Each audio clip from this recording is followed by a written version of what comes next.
la santificación es un proceso sinergista. No usa la palabra sinergismo, pero dice que el creyente colabora. ¿Colabora qué? Poniendo por obra las cosas que el Señor nos ha ordenado. Pero lo interesante de esto es que tanto monergistas como sinergistas estamos convencidos de que es el poder del Espíritu Santo obrando de tal manera que sin Él nosotros simplemente no podemos ser santificados. Esto en cuanto a la santificación progresiva, porque también creemos que hay un elemento inmediato que al momento en que el Señor nos rescata, nos redime para Él, hay un cambio en nuestra posición de la santificación ante Dios también. Sí. Sí, porque llevando al término de la escritura siempre hemos como que unas exhortaciones de parte del Señor para vivir en Imperativos, santidad, imperativos. por supuesto. Dios lo hace porque Dios es bueno y es perfecto. Y la misma ley, ya en el Nuevo Testamento la vemos formulada en sentido mucho más positivo. No, no aparece el de no harás, no harás, sino que haz, trabaja, ocúpate en tu pureza, en fin. Y claro, Dios nos da órdenes que tenemos que cumplir. Y tanto monergistas como sinergistas estamos de acuerdo en que esas órdenes están ahí para ser cumplidas, no están de adornos, sino que Dios realmente nos ordena manejarnos de una manera en la tierra. En lo que también estamos de acuerdo es que eso no salva, no salva, pero que tenemos que guardar los mandatos de Dios, tenemos que guardarlos porque el no guardarlos también generan unos procesos disciplinarios muy duros que Dios trae sobre sus hijos para que no nos perdamos. O sea, entonces, en términos generales, aunque sabemos que la salvación depende absolutamente de Dios, hay un grado de responsabilidad en el hombre en En la cuanto a la santificación. santificación. Sí, hay un grado de responsabilidad. Sí, y como te digo, tanto monergistas como sinergistas creen eso, pero en cuanto a santificación, oíste, no hay problema. ¿Hay alguna otra pregunta inquietud? Ok. Bien, entonces hablemos ahora del decreto eterno de Dios. Hay una relación entre el orden y el ordo salutis, porque se habla de predestinación, elección, que tienen que ver con lo decretado, todo, la fe y demás, tiene que ver con eso. Pero el decreto eterno de Dios, vamos a ver sus bases bíblicas inicialmente. Acompáñenme a Efesios 1:11, Isaías 49, 46, 9 y 10. Ya voy a leer Efesios.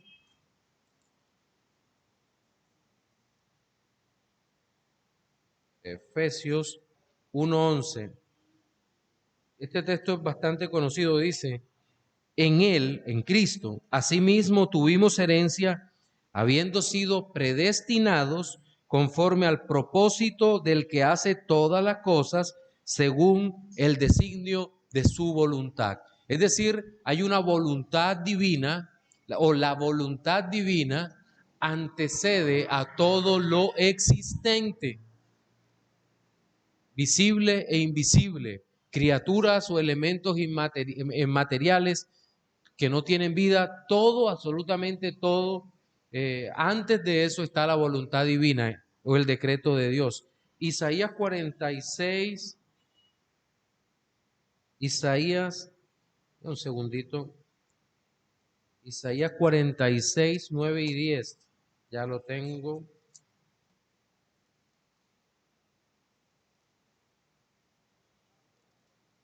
Dice, acordaos de las cosas pasadas, desde los tiempos antiguos, porque yo soy Dios y no hay otro Dios, y nada hay semejante a mí, que anuncio lo por venir desde el principio, y desde la antigüedad lo que aún no era hecho.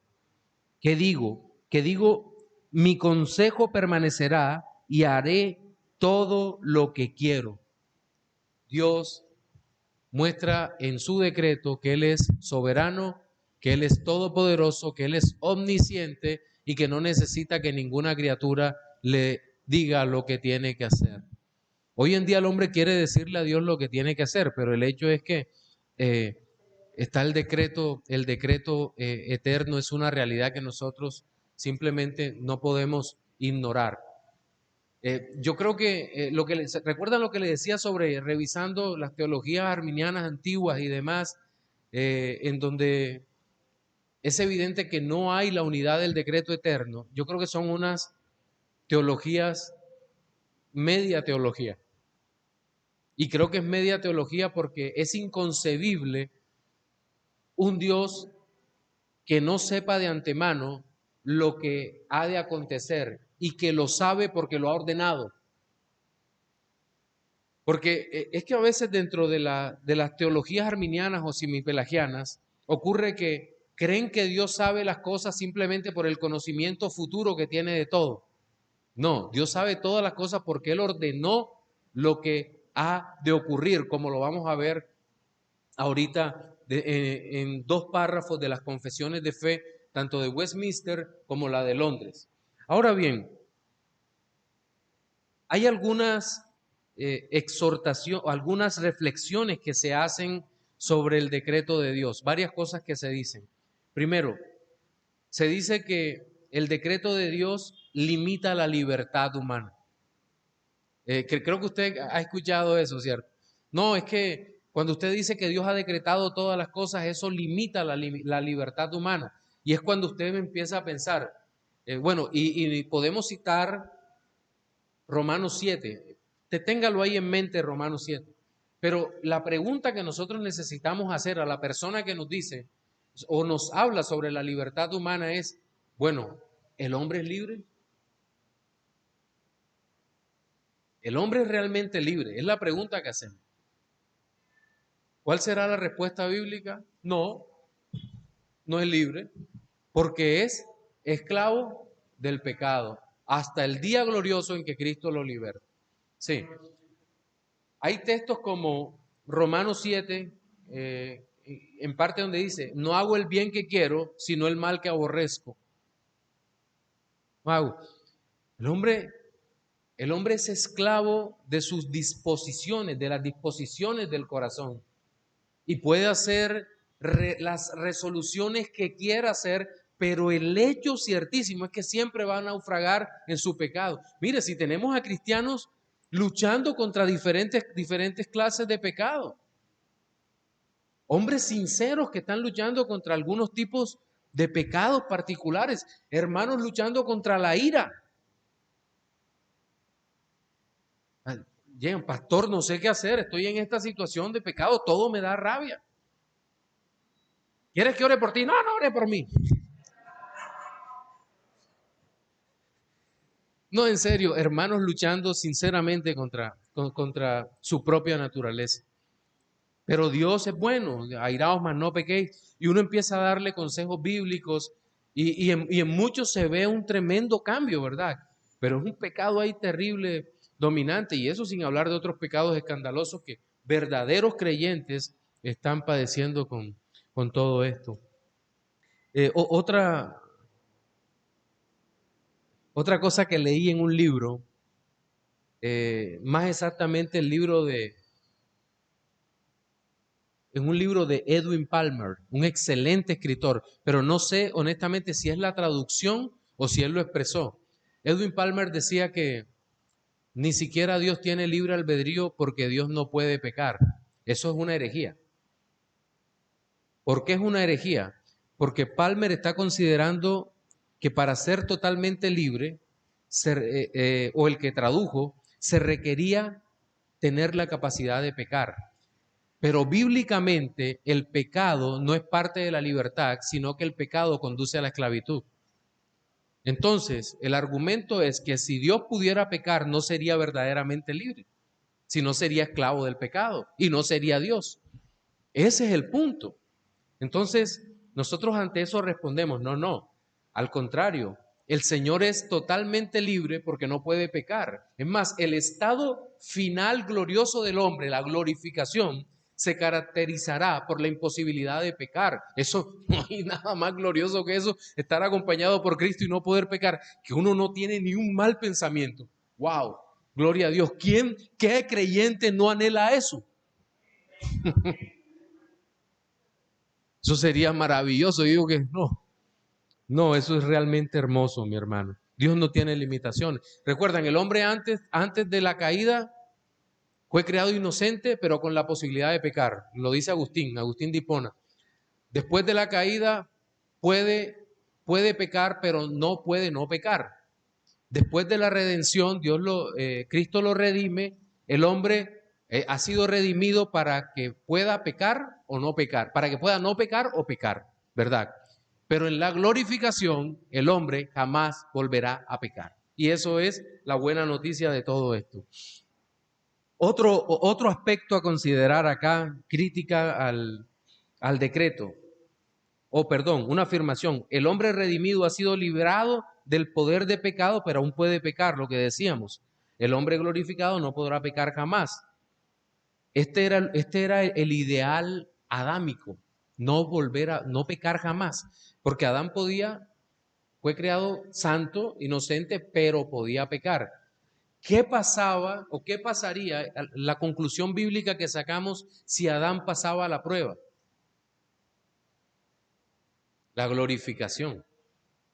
Ahora dirán, pastor, usted está hablando de una contingencia. Sí, pero es una contingencia que no depende del cálculo de los mundos posibles, sino porque podemos ver por la Escritura que Dios ha determinado glorificar a sus hijos. Y en el progreso, en la revelación progresiva o en el progreso del dogma, podemos hilvanar toda la idea y determinar que la idea era que Adán pasara la prueba. Ahora, estoy hablando desde la perspectiva humana, fenomenológicamente hablando, lo que observamos. Porque Dios, obviamente, el pecado de Adán no lo tomó por sorpresa. A Dios no lo sorprende nada. Ya Dios tenía todo preparado para lo que iba a hacer y la promesa a dar y cubrir a Adán y todo eso. Pero, ¿qué hubiese pasado? Es lo que decimos. No, Dios estaba, pasada la prueba, venía la gloria. Pero Adán no hizo eso. Y eso nos hace pensar un poco, para irnos adelantando en la obra de Cristo, que la obediencia activa de Cristo, que cumplió la ley, que no pudo cumplir Adán, incluso muchos más mandamientos, nuestro Señor aseguró a través de su obediencia activa. No estoy hablando de la obediencia pasiva en la cruz del Calvario, sino de su obediencia activa. Nuestro Señor Jesucristo aseguró lo que Adán no pudo: el cumplimiento escatológico de la gloria de Dios en nuestra vida, en nuestra alma. Es decir, Adán fracasó y con él caímos todos. Y si hubiéramos estado cualquiera de nosotros, igual hubiéramos caído, porque Adán era perfecto en todo,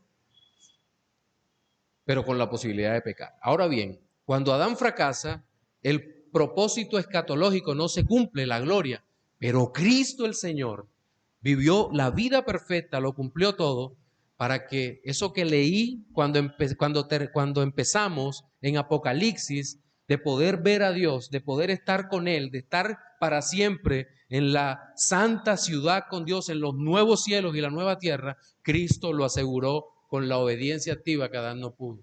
Miren cuán glorioso es la obra perfecta de nuestro Señor Jesucristo. Otro punto: aún los que creen en el libre albedrío reconocen que hay cosas que el hombre no puede hacer. Porque casi siempre el que defiende el libre albedrío, el que es menos sensato en la teología, dice, no, es que yo puedo hacer lo que quiere. Y uno dice, ¿puedes hacer lo que quieres? Sí. ¿Puedes dejar de envejecer? ¿Puedes añadirle a tu estatura un codo?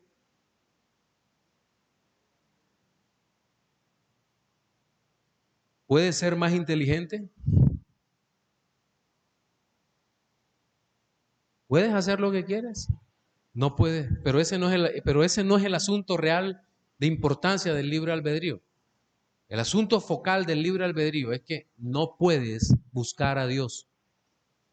A eso es lo que se refiere el tema. No puedes buscar a Dios, porque la Biblia lo dice. Sí, y ese es el asunto principal. Uno solo habla estas cosas para callar la boca de los que a veces hablan. No, que yo puedo tomar el libro y dejarlo claro. Sí, tú puedes, pero no puedes buscar a Dios. ¿Por qué Dios no se me aparece de esta manera? Que el problema no lo tiene Dios, el problema lo tienes tú. Ese es el punto.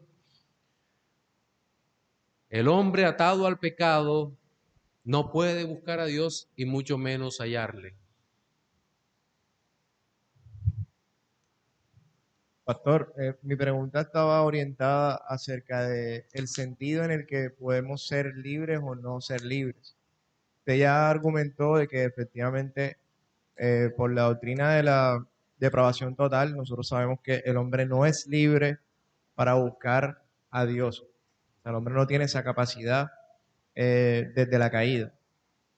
Entonces, teniendo en cuenta la providencia del Señor y el principio por el cual el hombre no es libre de acercarse a Dios, entonces la elección de Adán por pecar, ¿fue una elección libre o no fue una elección libre? Sí, y es que en el primer hombre encontramos libre albedrío, la posibilidad de pecar o no pecar. O sea, el libre albedrío de Adán lo podemos resumir en eso. Era santo, pero tenía la posibilidad de pecar. Y de hecho, la elección de Adán es una elección totalmente consciente. Eva fue engañada, pero Adán conscientemente decidió tomar el fruto del árbol del conocimiento de la ciencia del bien y del mal. De hecho, es un acto perverso de rebeldía y maldad en contra del Dios vivo.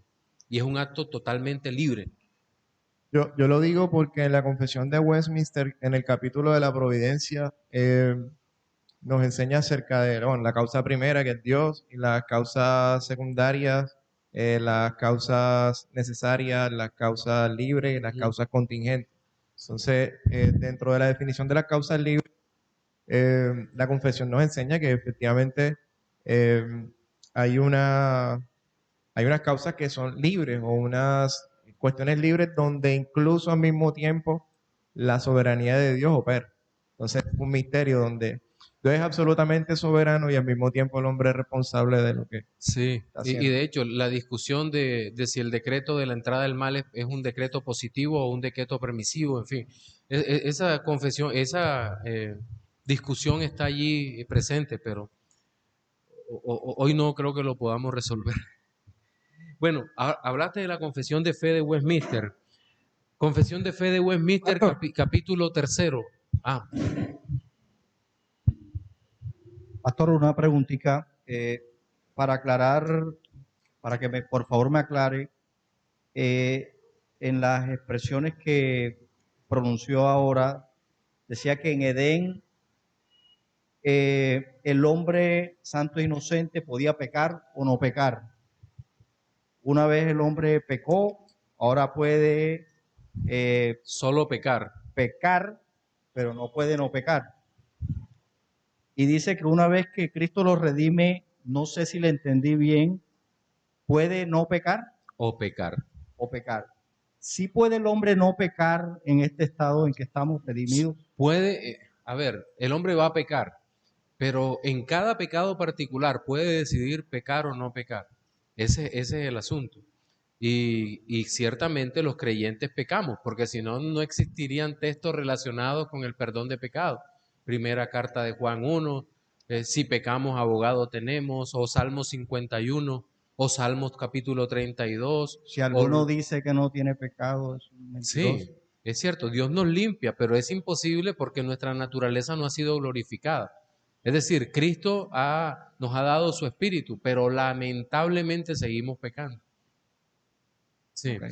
Los perfeccionistas y arminianos dicen que el hombre no peca. El perfeccionismo, no peca, no puede pecar. Y entonces, ¿qué hacen estos textos aquí donde pedimos perdón? Ese es el punto. Bien, Confesión de Fe de Westminster, capítulo 3, dice: Dios, desde la eternidad, por el sabio y santo consejo de su voluntad, ordenó libre e inalterablemente todo lo que sucede. Sin embargo, lo hizo de tal manera que Dios ni es el autor del pecado, ni hace violencia del libre albedrío de sus criaturas, ni quita la libertad de contingencia de las causas secundarias, sino más bien las establece. ¿Por qué está en este lenguaje? Tomamos prestado el lenguaje de la filosofía, pero ciertamente es un gran misterio.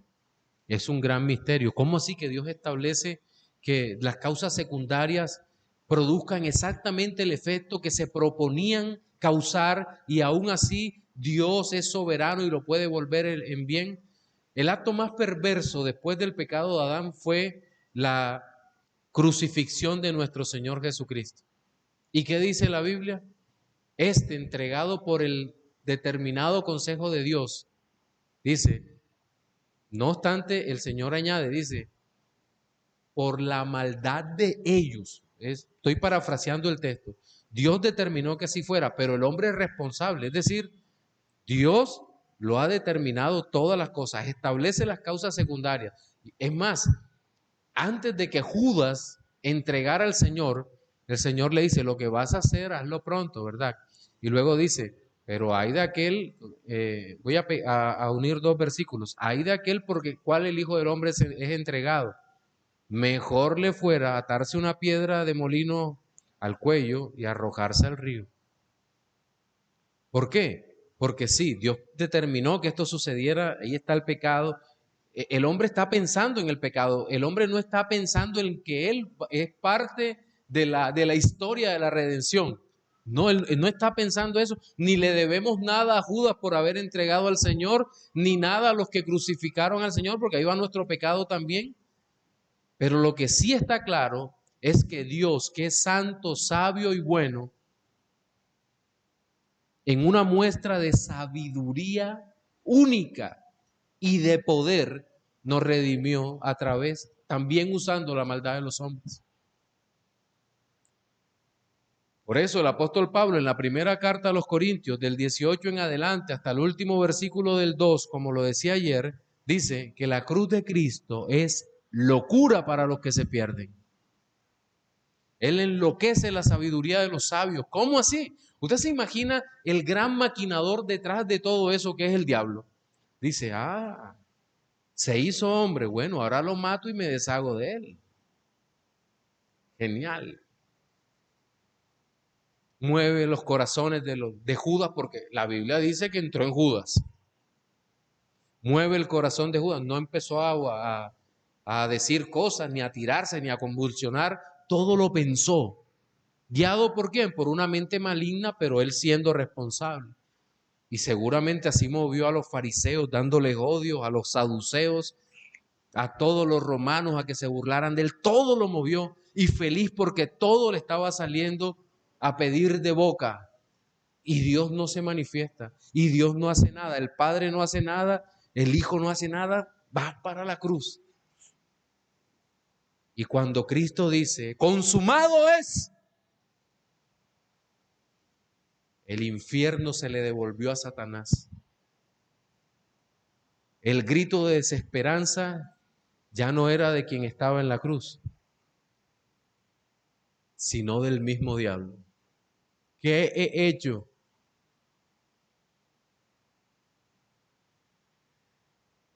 La sabiduría de Dios es incomparable.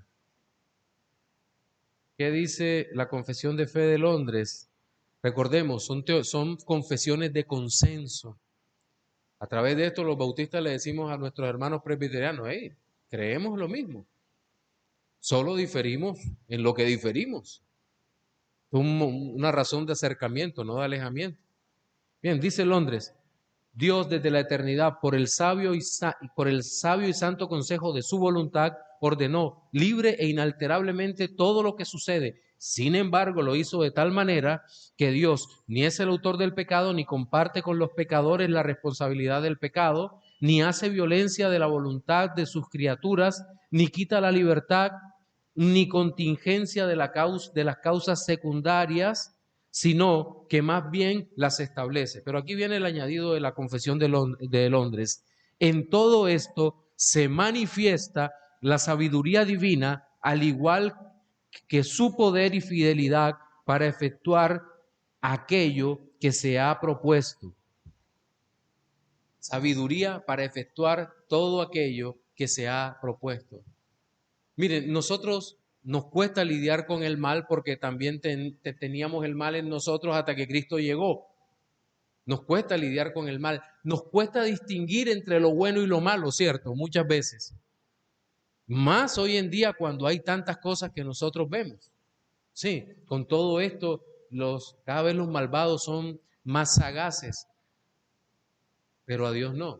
Dios entiende lo que es malo y lo que es bueno, porque Él es todo bien, toda bondad, todo absolutamente. Por eso es que para nosotros, en nuestra condición, caídos pero redimidos, es tan difícil entender el misterio del mal. Difícil. ¿Cómo entendemos el origen del mal? ¿Cómo lo planteamos? Y muchas veces nos meten en problemas, en aprietos, cuando ocurren cosas como, o nos vienen preguntas como, si Dios es bueno, ¿por qué hay tanto mal en el mundo? ¿Acaso no tiene poder para hacerlo? Y muchas personas no saben qué responder. Pero me gusta algo que dice R.C. Sproul en un video que se llama el, ¿qué es el mal y cuál es su origen? Algo así. Yo lo vi en inglés hace tiempo, no recuerdo bien cuál es el título. Pero Sproul cambia la pregunta a los que le formulan eso. Dice, ajá, tú me preguntas que si Dios es bueno porque hay tanto mal en el mundo. Y Sproul le dice, la pregunta mía sería, ¿por qué si no hay Dios, hay bien en el mundo? Una manera muy sabia de responder. ¿Por qué si no hay Dios, dicen los ateos, hay bien en el mundo? Claro. Entonces dicen, no, que el mal no, es que el problema está en que el ateo o el agnóstico o el que quiere molestar parte del supuesto de que él es bueno y de lo que lo rodea es bueno. Y ahí es donde uno dice, ¿estás seguro que tú eres bueno? ¿No has dicho mentiras? Sí. ¿No has robado nunca? ¿No has deseado a la mujer del prójimo? No, que hay gente matando niños, hay gente salvando niños. Y el único origen posible del bien es Dios mismo. El único origen posible del bien. Entonces, aunque el mal es un misterio para nosotros, la formulación positiva dentro del decreto eterno de Dios, siendo Dios bueno, sí, es un reto para nuestra mente. Y seguramente lo podremos entender cuando estemos en la presencia de Dios y Dios le place explicárnoslo completamente. Pero el hecho aquí es que la razón por la cual hay bien en el mundo es porque existe un Dios que es bueno, que es santo y que es todopoderoso. Y nosotros tenemos que responder creyendo de que existe mal en el mundo, pero Dios está haciendo y ha hecho algo para remediar el problema del mal. ¿Y eso que ha hecho cuál es? Que envió a su Hijo Jesucristo para que nosotros, los escogidos, tuviéramos vida eterna, pero que también hay una gracia común que llega a todos los hombres, Dios siendo maravillosamente bueno. Preguntas, porque ya vamos terminando. Pastor, David. David, mi hermano. Pastor, bueno, este tema de ese postulado de que si Dios, ese postulado de que si Dios es bueno, entonces ¿por qué existe el mal? Bueno, yo leyendo un libro encontré como paz en mi corazón, porque siempre pues este tipo de postulados me ponen a pensar. Ajá. En el libro El problema del dolor, de C.S. De Lewis. C.S. Lewis, ok. De C.S. Lewis, en el primer capítulo, La omnipotencia divina. Hay una frase que escribe el autor que dice, ni siquiera la omnipotencia podría crear una sociedad de almas libres sin que al mismo tiempo creara una naturaleza relativamente independiente e inexorable. O sea, como que el propósito de Dios era que su creación, o sea, el ser humano creado fuera libre para glorificar su santo nombre, lo tuvo que crear y que para que tuviera esa libertad, tuviera un ambiente natural en el que tuviera que escoger en su libertad. Ese medio natural, él explica que era relativamente independiente e inexorable, o sea, era inevitable que estuviera en ese ambiente natural para tener que escoger. Y dice que también que es relativamente independiente. Por ejemplo, ese ambiente natural tiene, por ejemplo, madera. La madera sirve para construir muebles y para prender fogatas. Pero si un ser humano cogía un trozo de madera para ponérselo a otro en la cabeza y matarlo, entonces, o sea, era inexorable, era inevitable y era absurdo pensar que Dios, en ese momento en que el hombre le pegara al otro en la cabeza, hiciera la madera maleable y que ya el golpe no fuera, o sea, ya ese tipo de posibilidades rayaría en lo absurdo. Sí. Entonces, bueno, a raíz de este concepto yo encontré un poquito más de tranquilidad pensando en que era necesario que existiera el ambiente natural que nos rodea para poder el hombre tener por lo menos esa libertad con la que Dios lo quería crear y que el mismo hombre en la corrupción, a través del pecado, fue que dañó, o sea, empezó a dañar todas las cosas que Dios había creado buenas. Amén. Y creo que el tema es tan maravilloso porque muchas veces cuando hablamos del problema del mal, creo que los que nos atacan a los cristianos, lo que tratan de hacer es tratar de exonerar al hombre de sus malas acciones, de sus decisiones, de su responsabilidad. Y es lo que nosotros decimos, no, definitivamente no. Y cerramos contigo, mi hermano. En esa misma conferencia que menciona el pastor Alex de R.C. Sproul, él dice que no sabe cuál es el origen del mal y que no se sabe. En sí, él de hecho hace un énfasis en que en su primera etapa como estudiante no lo sabía y el profesor de él lo acusa de ser arrogante y de decirle, pero usted acá, ¿cómo puede decir que en el futuro o mañana mismo usted no va a saber? Y luego tilda de arrogante, ¿no? Y él dice, bueno, 40 años después yo todavía no sé cuál es, de dónde proviene el mal. Pero en esa misma serie de conferencias de Ligonier, John MacArthur trata de responder no el origen del mal, sino nos cuenta que Dios sí se hace responsable del mal y eso está en la palabra y eso es algo que parece que a nosotros nos cuesta trabajo entender, porque siempre estamos tratando de excusar a Dios con el mal y Dios en la palabra se hace responsable del mal. Está en la Biblia, aunque no sea su autor, como aunque lo no sea presenta su la Biblia. autor.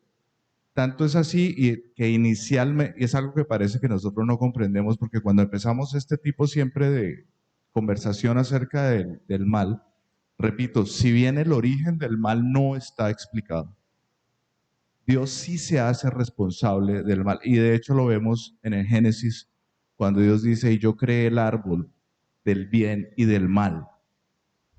Ese no está ahí por azar, está ahí porque Dios lo puso ahí. El árbol del bien y del mal. Y a través de la palabra, y la conferencia de MacArthur está ahí para el que quiera la vea, está ahí en YouTube. Él explica durante una hora muy bien cómo Dios, de hecho, repito, se hace responsable claramente de que el mal Él lo va a usar para su gloria. Sí. Ahora, en la Biblia también está claro que en Dios no hay sombra ni mancha de variación, lo que es una clara referencia a su pureza moral y a su bondad continua y eterna. Pero este es uno de los casos, mis hermanos, en que, insisto, nuestra mente no puede penetrar los misterios del Señor. Sí. Y como no puede, ya no vamos a seguir hablando del tema. Vamos a descansar, vamos a orar dándole gracias a Dios. Quiero darles muchas gracias por estar aquí acompañándonos y por ustedes hacen que la clase sea, gracias a Dios, una clase llevadera y donde podemos glorificar a Dios en cada momento. Muchas gracias a ustedes, mis hermanos. Señor, gracias. Tú eres Dios, tú eres bueno, tú eres santo y a ti la gloria y la honra por siempre. Gracias por este tiempo que nos das. Ayúdanos a conocerte mejor y a darte gloria con nuestro corazón. Que nuestro corazón crezca en humildad, en conocimiento, en sabiduría, en una mejor relación con Cristo, nuestro Redentor. Te bendecimos y te exaltamos dándote honor y gloria en el maravilloso nombre de Jesucristo nuestro Salvador. Llévanos también con bien a nuestros hogares o a los lugares donde estamos descansando y ayúdanos, Señor. De verdad te lo pedimos en el nombre de Jesús. Amén.